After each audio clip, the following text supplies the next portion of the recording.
Hello student, मैं नागेश्वर चतुर्वेदी शुभागी देवी माध्यमिक विद्यालय इंटर कॉलेज की ऑनलाइन क्लास में आप लोगों का स्वागत करता हूं। मैं आप लोगों को केमिस्ट्री पढ़ा रहा हूं। कक्षा 11 की केमिस्ट्री लेसन 1 है। आज हम लोग पढ़ेंगे अवोगाद्रो का नियम। अवोगाद्रो ने कुछ नियम दिया था। अवोगाद्रो का नियम जो है वो कहता क्या है कि इस नियम के अनुसार स्थिर ताप एवं दाब पे, ध्यान दीजिएगा, स्थिर ताप एवं दाब पे किसी गैस के समान आयतन में अणुओं की संख्या जो होती है वो क्या होती है, समान होती है। ठीक है, तो अगर हम सिंपल एक एग्जांपल लेके बताते हैं कि अगर डायटॉमिक मॉलिक्यूल मतलब हाइड्रोजन द्विपरमाणु अणु के बारे में अगर हम बात करते हैं तो सिंपली अगर हम हाइड्रोजन के यहां पे लेते हैं, मॉलिक्यूल्स लेते हैं, अणु, दो परमाणु से जो डायटॉमिक, ठीक है, अगर हम ये मानते हैं ये दोनों क्या है, हाइड्रोजन के परमाणु हैं जो आपस में जुड़े हुए हैं, क्योंकि H2 लिखा जाता है। अगर हम यहाँ पे ये मानते हैं कि 5 परमाणु यहाँ पे थे, 5 यहाँ पे थे, और ये ऑक्सीजन, ये 2 आयतन है और ऑक्सीजन के 1 आयतन से, ठीक है,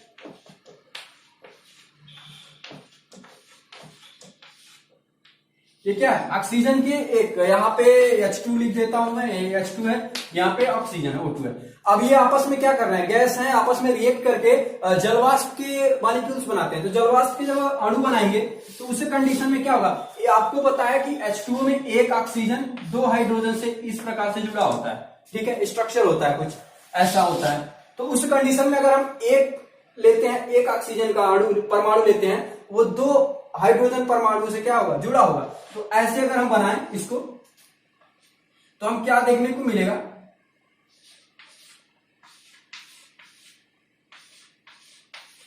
यहां पे 2, 4, 6, 8, 10 ऑक्सीजन के परमाणु हैं, यहां पे हाइड्रोजन के 10 परमाणु, यहां पे भी हाइड्रोजन के 10 परमाणु हैं, ठीक है। तो इन 10 परमाणुओं के द्वारा ये दोनों 10-10 परमाणु क्या हो जाएंगे, अटैच हो जाएंगे। तो एक तरह से हम ऐसे देख सकते हैं संरचना।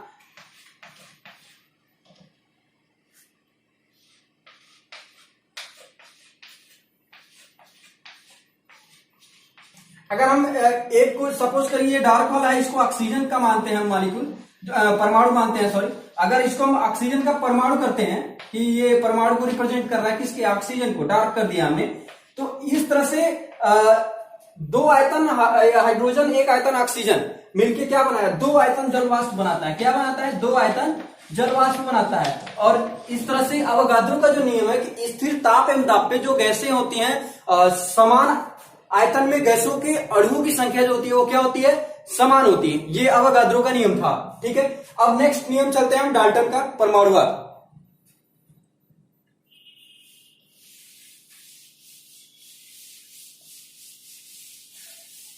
डाल्टन का परमाणुवाद आप लोगों ने पिछली कक्षा में भी पढ़ा होगा, डाल्टन एटॉमिक थियरी। डाल्टन का परमाणुवाद सन 1803 में डाल्टन ने एक एजम्पशन दिया था, परिकल्पना दिया था। उस समय हमारे पास ना तो इलेक्ट्रॉन की खोज हो पाई थी, ना प्रोटॉन, ना न्यूट्रॉन, और यहां तक कि परमाणु की संरचना के बारे में हम अनभिज्ञ थे। तो उस कंडीशन में उस समय डाल्टन ने एक नया अपना परिकल्पना प्रस्तुत किया लोगों के सामने कि जो किसी भी कोई भी द्रव्य है, जो द्रव्य का सबसे छोटा कण है, मतलब कि जो सबसे स्मॉलेस्ट, जो अगर हम कह सकते हैं कि जो सबसे छोटा कण है वो क्या है, परमाणु है। इन्होंने एक नाम दिया डाल्टन ने कि किसी भी द्रव्य का सबसे छोटा कण जो है परमाणु है, और वो क्या है, अविभाज्य है।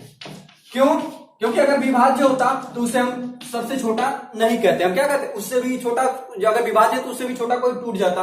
तो इसलिए ये क्या है, सबसे छोटा कण है किसी भी द्रव्य का, किसी भी पदार्थ का सबसे छोटा कण परमाणु जो अविभाज्य है। तो इन्होंने कुछ अपने परमाणुवाद में एजम्पशंस दिए थे 4-5। तो उस एजम्पशंस के बारे में हम लोग पढ़ेंगे कि इन्होंने क्या नियम दिए थे, क्या परिकल्पनाएं की थी। तो सबसे पहला परिकल्पना इन्होंने दिया था कि जो किसी भी द्रव्य या पदार्थ का जो परमाणु होता है वो अविभाज्य होता है। सबसे पहले क्या है, परमाणु अविभाज्य कण है। क्या है, अविभाज्य कण है, मतलब कि अब इससे छोटा कोई कण हमें नहीं मिलेगा, ठीक है। दूसरा, सभी तत्वों के जो परमाणु होते हैं वो क्या होते हैं, क्योंकि सबसे स्मॉलेस्ट पार्टिकल है, तो सभी तत्वों के परमाणु जो होंगे वो एक बराबर होंगे, एक समान आकार के होंगे, समान द्रव्यमान के होंगे। ठीक है, तो समान तत्वों में परमाणुओं का आकार एवं द्रव्यमान क्या होगा, समान होगा। ठीक है, ये जमसस था। तीसरा इन्होंने क्या दिया था कि भिन्न भिन्न तत्वों के परमाणु आपस में संयोग करके क्या बनाते हैं, यौगिक बनाते हैं, कंपाउंड्स बनाते हैं। तो उस कंडीशन में भिन्न भिन्न तत्वों के परमाणु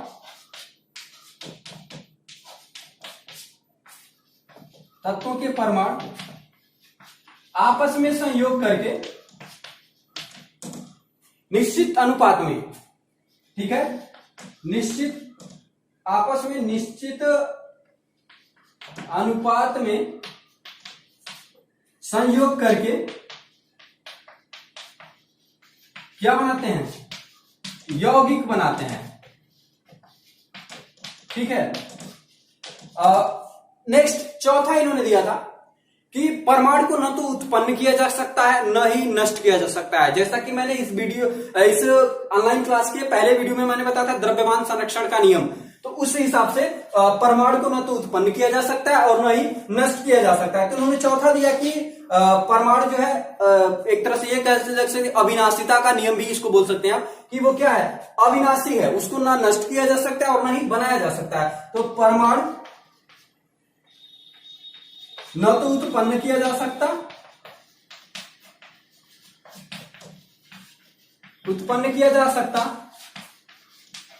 ना ही नष्ट किया जा सकता। ठीक है, तो इस तरह से डाल्टन्स के जो एटॉमिक थ्योरी था इन्होंने चार दिए थे रूल, तो उस कंडीशन से इनके एग्जाम्पशंस थे। तो इन्होंने अपने हिसाब से परमाणुवाद का और पदार्थ के बारे में एक्सप्लेनेशन दिया था, व्याख्या किया था कि कोई भी पदार्थ है तो कैसे है, परमाणु से मिलकर बना हुआ है, कैसे संयोग कर रहे हैं। तो इसके आधार पे कुछ चीजों की व्याख्या तो इन्होंने सटीक की, लेकिन कुछ चीजों का व्याख्या नहीं हो पाया, जिसके बाद आगे हमारे रिसर्च और चलने लगे और हमें इलेक्ट्रॉन, प्रोटॉन, न्यूट्रॉन की खोज हो गई। आगे फिर परमाणु संरचना के बारे में हम लोग पढ़े और आज बहुत ही डीप चले गए हैं केमिस्ट्री में। तो अब नेक्स्ट जो हमारा है टॉपिक है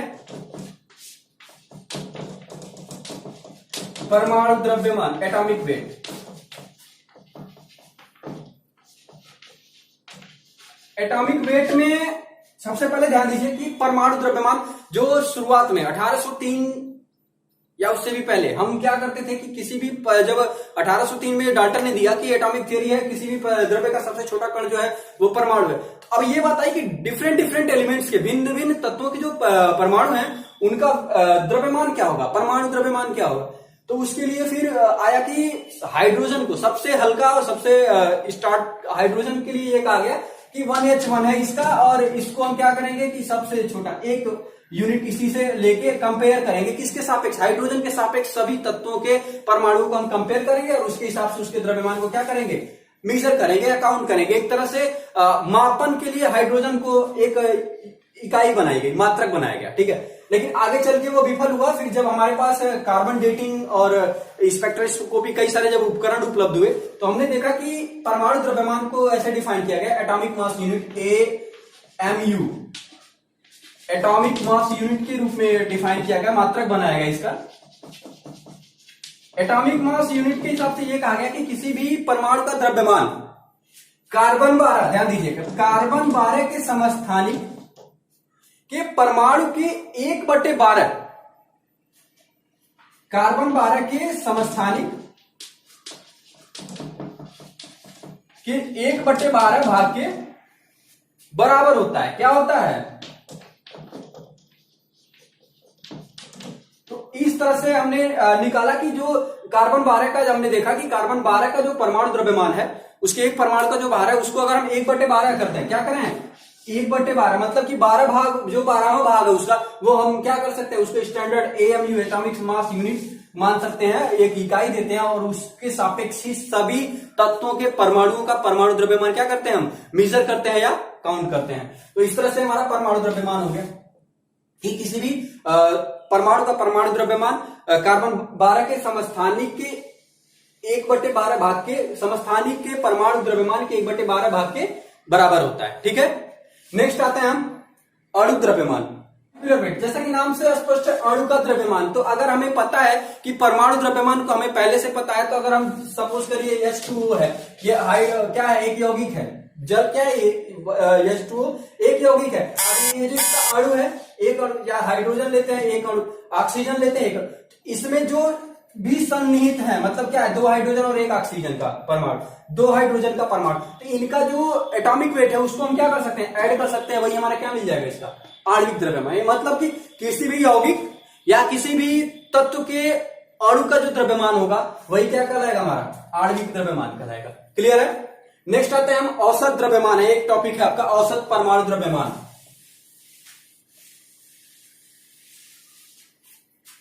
औसत परमाणु द्रव्यमान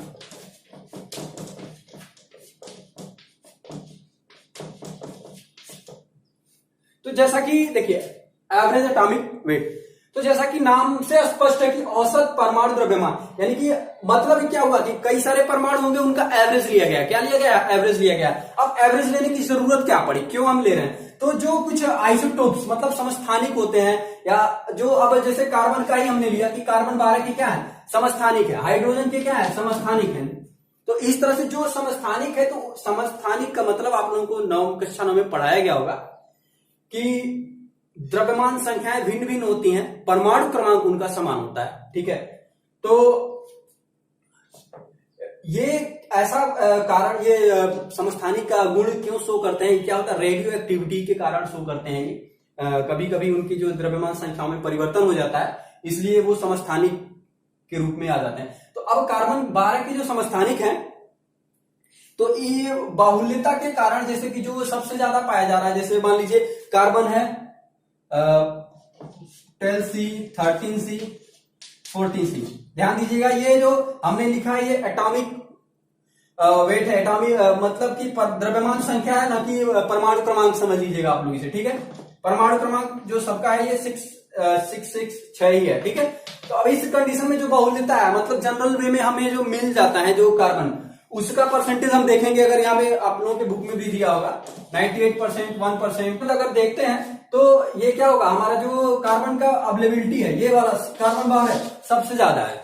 तो इस कंडीशन में कार्बन 12 को हम जनरली मान लेते हैं क्या, 12 atomic weight, AMU atomic mass unit. तो इस कंडीशन में हम जनरली क्या करते हैं, औसत परमाणु, अब बाकी इसका है 13, इसका है 14, तो एवरेज हम ले लेते हैं इन तीनों का, तो क्या मिलेगा, 12 पॉइंट समथिंग आएगा, उसी को हम क्या लेते हैं, औसत परमाणु द्रव्यमान मान लेते हैं।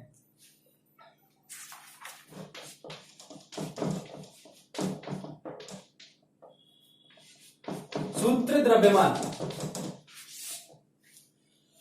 फार्मूला वेट,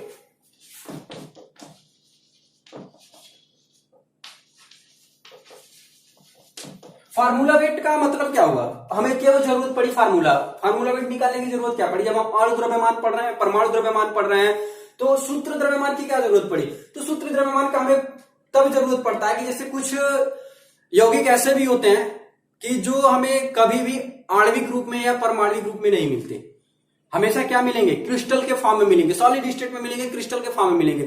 तो उस कंडीशन में हमें उसका एक अणु या एक परमाणु नहीं मिल पाता, तो हम क्या करते हैं, उसके सूत्र द्रव्यमान का प्रयोग करते हैं। क्या करते हैं, सूत्र द्रव्यमान का प्रयोग करते हैं। जैसे नमक है, NaCl का क्रिस्टल है, तो इस कंडीशन में हमें इसका एक मॉलिक्यूल या एक एटम नहीं मिलेगा।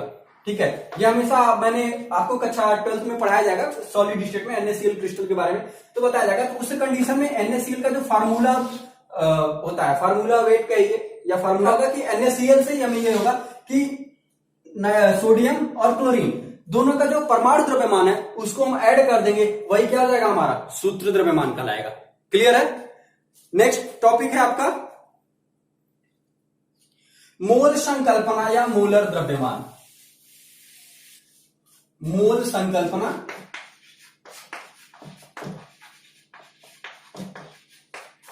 या मोलर द्रव्यमान।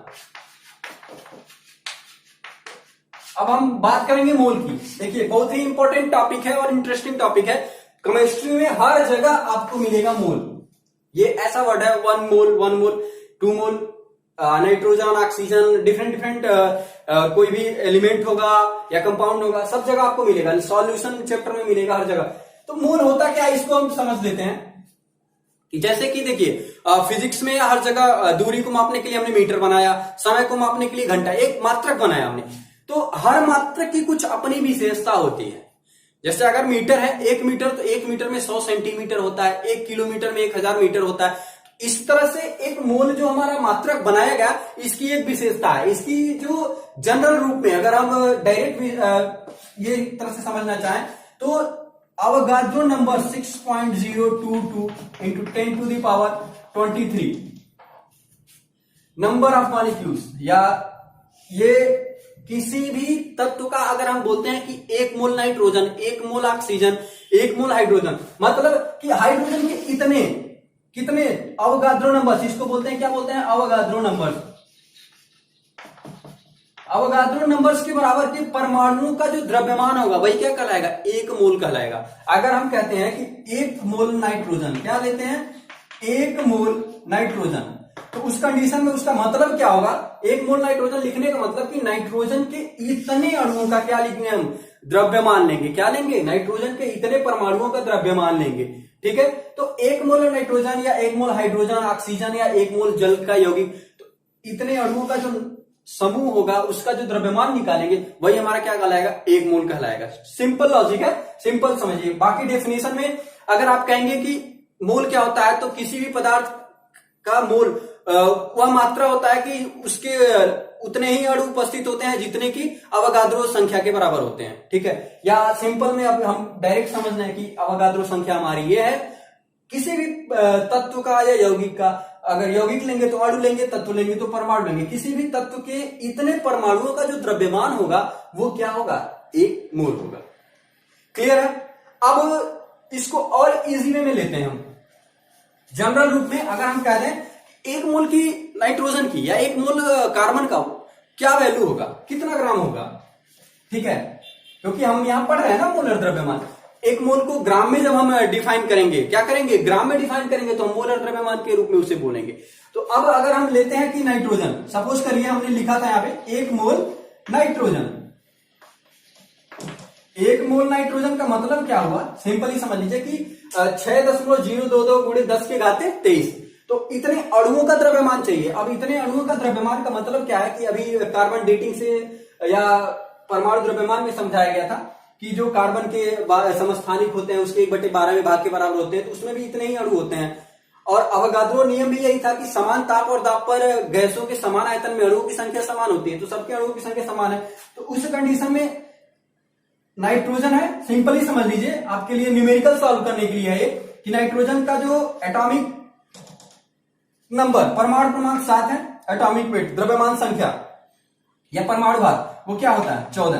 किसी भी एलिमेंट का जो द्रव्यमान संख्या या परमाणु भार यहां पे होता है, ठीक है, उतने ग्राम अगर हम लेते हैं, क्या लेते हैं, उसके अणुओं का भार लेते हैं 14 ग्राम, वही क्या कहलाएगा, हमारा 1 मोल कहलाएगा। क्या कहलाएगा, 1 मोल। जैसे अगर हमने ऑक्सीजन लिया, क्या लिया, ऑक्सीजन, तो ऑक्सीजन का आपको पता है कि द्रव्यमान संख्या 16 होता है, 16 होता है। तो अगर हम 16 ग्राम ऑक्सीजन ले रहे हैं, क्या ले रहे हैं, 16 ग्राम ऑक्सीजन ले रहे हैं, वो किसके बराबर हो जाएगा, 1 मोल ऑफ ऑक्सीजन।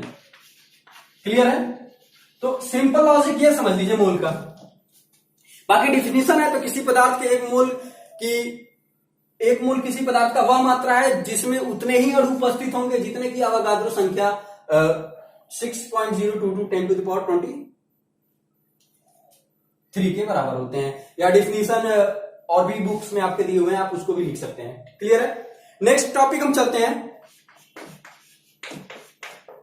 प्रतिशत संघटन।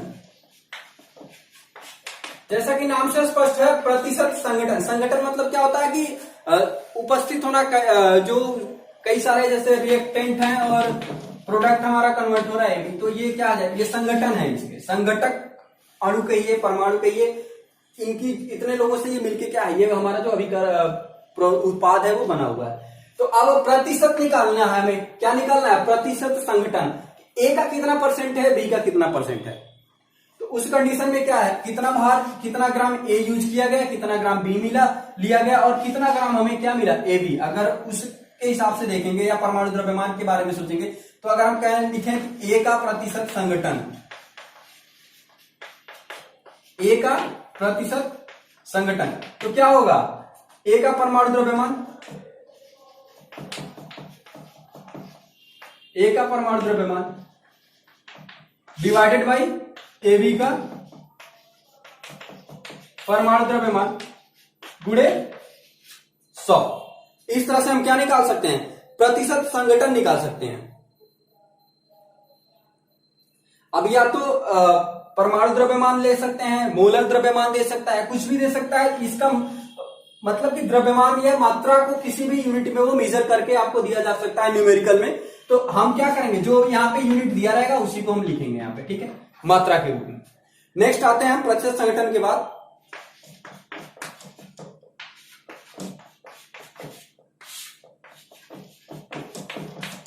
मूलानुपाती सूत्र। मूलानुपाती सूत्र होता क्या है, किसी भी यौगिक में उपस्थित तत्वों के परमाणुओं का जो सरलतम रूप होता है वो क्या कहलाता है, मूलानुपाती सूत्र कहलाता है। और आणविक सूत्र क्या होता है, किसी भी यौगिक या किसी भी यौगिक में जो तत्व उपस्थित होते हैं, उसके जो परमाणु उपस्थित होते हैं, उनके अणुओं का जो आणविक सूत्र होता है वही क्या कहलाएगा, आणविक सूत्र कहलाएगा हमारा। से डिफाइन कर सकते हैं कि किसी यौगिक में उपस्थित विभिन्न परमाणुओं के सरलतम रूप को क्या बोलेंगे हम, मूलानुपाती सूत्र बोलेंगे। सरलतम रूप या सरलतम अनुपात मतलब कि उसको कभी भी बटे में या दशमलव में नहीं लेंगे, ठीक है। और आणविक सूत्र है किसी भी यौगिक में उपस्थित परमाणुओं की जो सही संख्या है, सही अनुपात है, वो एक्चुअल जो रेशियो है कि कितने हाइड्रोजन कितने ऑक्सीजन, ठीक है, मिलते हैं, तो उस जगह पे हम क्या लेंगे, उनको आणविक सूत्र से डिफाइन करेंगे, ठीक है।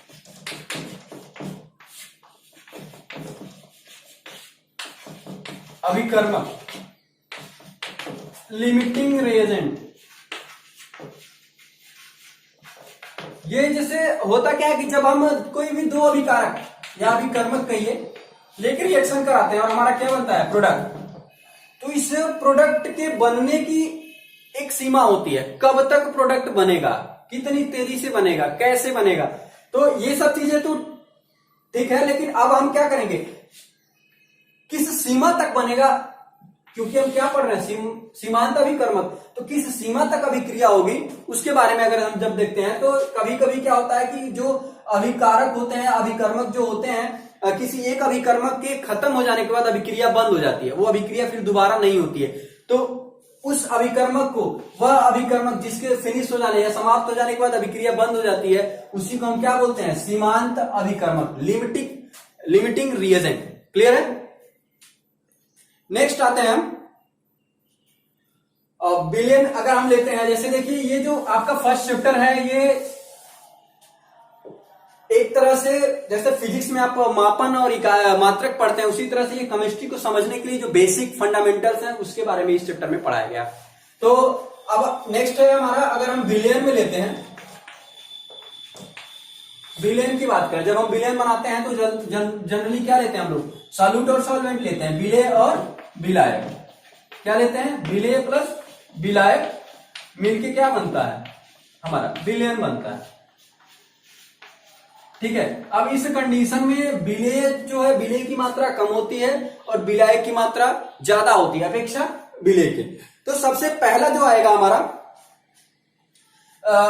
एक, अगर इसको हम ए मानना है, इसको बी मानना है, तो उस कंडीशन में पहला बनेगा क्या कि प्रतिशत संघटन, या ये कह सकते हैं हम द्रव्यमान प्रतिशत। अभी हमने आप लोगों को प्रतिशत संघटन पढ़ाया, तो उसी से बेस्ड है ये। अब द्रव्यमान प्रतिशत बताना है हमें, क्या बताना है, द्रव्यमान प्रतिशत। अब द्रव्यमान प्रतिशत में क्या बताना, अगर ए का हमें बताना है, विलेय का द्रव्यमान प्रतिशत, तो सेम फार्मूला जो मैंने प्रतिशत संघटन के लिए बताया था अभी आप लोगों को, विलेय का द्रव्यमान प्रतिशत। जब विलेय का द्रव्यमान प्रतिशत लिखेंगे हम तो क्या लिखेंगे, विलेय का द्रव्यमान ऊपर, विलेय का द्रव्यमान, अब यहां पे ये इतनी ज्यादा मात्रा में होता है कि बिलियन का द्रव्यमान लीजिए या विलायक का द्रव्यमान लीजिए, क्या होगा आपके लगभग बराबर होगा। लेकिन हम यहाँ क्या लिख सकते हैं, क्योंकि हमने फार्मूले में आप लोगों को बताया कि जो प्रतिशत संघटन है यहाँ का वैल्यू, तो अब हम क्या लिख सकते, बिलियन का द्रव्यमान, ये हो गया हमारा, ठीक है, गुणे 100, क्योंकि प्रतिशत है तो हम क्या लिख देंगे यहाँ पे 100 से मल्टीप्लाई कर देंगे, ये हो गया हमारा द्रव्यमान प्रतिशत। नेक्स्ट टॉपिक है हमारा मोल फ्रैक्शन, मोल अंश। अब ध्यान दीजिए, ये कुछ डिफरेंट नहीं है, बस क्या है, नाम बदल गए हैं। क्या हो गए हैं, नाम बदल गए हैं। अब अगर हम ये इसी को बोले कि हमने ए के 5 मोल लिए, बी के 10 मोल लिए, विलायक के 10 मोल लिए, विलेय के 1 मोल लिए, तो अब ए का मोल अंश होगा। ए का मोल अंश क्या होगा, तो अब हम यहाँ पे रिप्रेजेंट, मतलब कि लिखने का तरीका बदल गया, तथ्य वही है, कॉन्सेप्ट वही है। अब अगर हम इसको क्या कर सकते हैं, number of moles of A और number of moles of B equals number of moles of A B अगर रिप्रेजेंट करते हैं, तो अब इस कंडीशन में ए का जो है मोल अंश क्या कहलाएगा, ए का मूल अंश, ए का मूल अंश, उसको हम रिप्रेजेंट करेंगे किससे, कि अगर हम N A divided by N A plus N B इस तरह से रिप्रेजेंट करेंगे, टोटल से रिप्रेजेंट करेंगे। क्लियर है। अब नेक्स्ट आते हैं मोलरता।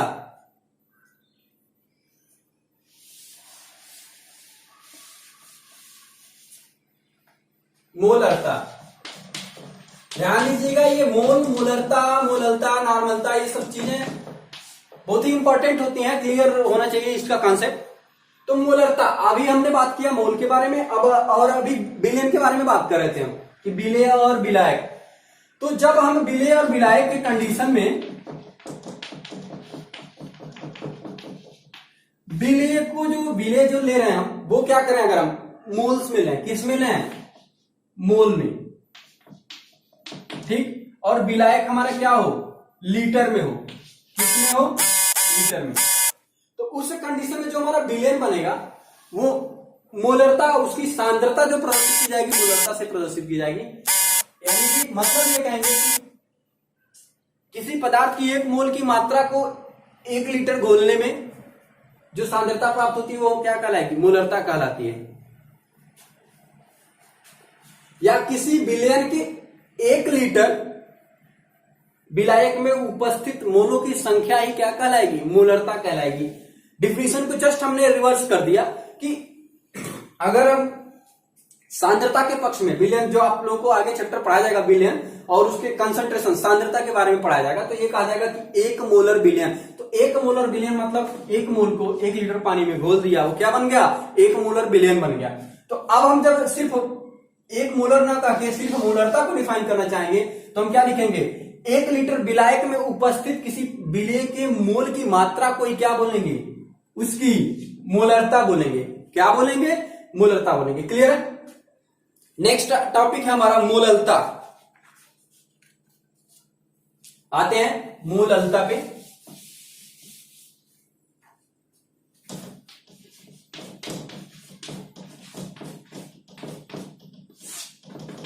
अब देखिए यहां पे, जैसे मैंने बताया कि जब हम क्या लेंगे, विलेय, सॉल्यूशन के बारे में ही बात हो रही है यहाँ पे। विलेय है और हमारा क्या है, विलायक है, मिलके क्या बना, विलेय। अब इस कंडीशन में जब हम क्या लेंगे, विलेय को मोल्स में ही लेंगे, किसमें लेंगे, मोल में, और जो विलायक था, जो मोलरता के कंडीशन में लीटर में था, अब यहाँ पे क्या हो जाएगा, किलोग्राम में, किसमें हो जाएगा, किलोग्राम में। तो किसी बिलियन में 1 किलोग्राम विलायक में उपस्थित विलेय की मात्रा क्या कहलाएगी, मोललता कहलाएगी, सॉरी मोललता कहलाएगी। क्लियर है। तो अब मोललता अगर हम कहें कि 1 मोलल बिलियन, या कोई बिलियन है जिसकी मोललता क्या है, 1 है, तो उस कंडीशन में क्या कहेंगे कि उसको 1 किलोग्राम के विलायक में क्या किया गया है, 1 मोल को घोल दिया गया, डिसॉल्व किया गया। तो उस कंडीशन में हमारी क्या मिलेगी, 1 मोललता, 1 मोललता। क्लियर है। तो ध्यान दीजिएगा, थोड़ा सा बस डिफरेंस है। मोलर अगर कहेंगे, मोलरता कहेंगे, तो क्या करेंगे, 1 लीटर में डिसॉल्व किया हमने, या लीटर में, वॉल्यूम क्या था उसका, लीटर में था, डिसॉल्व करने का, विलायक का क्या है, यूनिट लीटर है, और जब हम मोलल कहेंगे, मोललता की बात करेंगे, मोलैलिटी की बात करेंगे, तो हमने विलायक को कौन से यूनिट में लिया, किलोग्राम में ले लिया। क्लियर है? तो इस तरह से ये चैप्टर आपका कंप्लीट होता है, फिनिश होता है। आप लोगों से मेरी अपेक्षाएं ये है कि इस चैप्टर को पूरा कंप्लीट, एक बार आप लोग बुक को भी पढ़िए, हमारे जितने सारे वीडियोस को देखिए, और इसके जो एक्सरसाइज है उसको सॉल्व करिए। जो क्वेश्चन नहीं समझ में आ रहा है, जो कोई दिक्कत आ रही है, प्रॉब्लम आ रही है, आप व्हाट्सएप ग्रुप चैट के माध्यम से या फोन कॉल्स के माध्यम से आप हमसे संपर्क करके पूछ सकते हैं कि सर ये चीज मुझे नहीं समझ में आई है, या आप इसको वीडियो में बना के बताइए, या फिर जैसे भी जो भी वेज हमारे पास होगा, जो भी पॉसिबल तरीका होगा, हम आपको प्रयास करेंगे कि अच्छे से क्लियर करा पाए। ठीक है, धन्यवाद।